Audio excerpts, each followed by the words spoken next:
Welcome everybody to the start of our rigging series.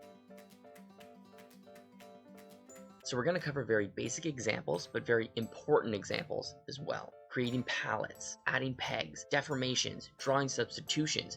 We're going to cover all of these in the next series of videos. Let's get started. This is our basic setup when we open Toonboom. The four views that we're going to need are our node view, our drawing substitutions, color, and tool properties.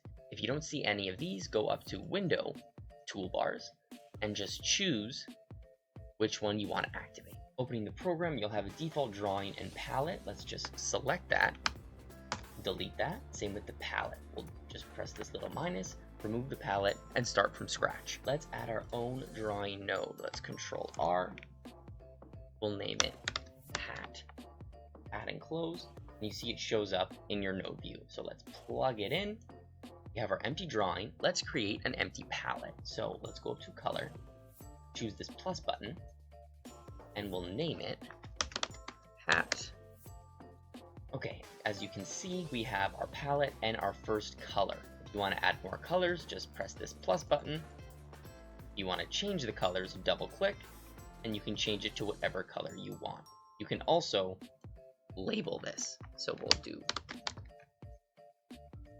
label this as well line.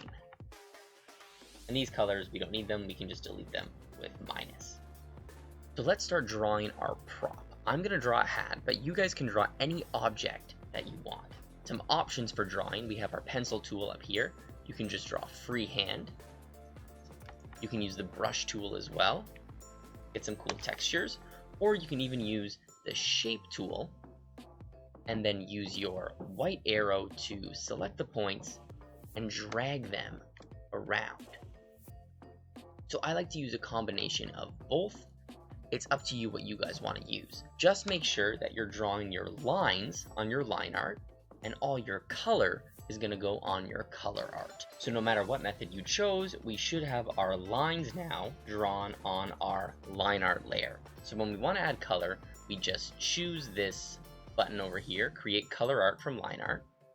Now on our color layer, you see these lines, we can use our palette that we already made and fill in the color that we want. So the next step, in order to give this character a little more life, we're going to give him a little face. But we need to do it on a separate drawing layer. Click the node view, Control R again, and do face, add and close.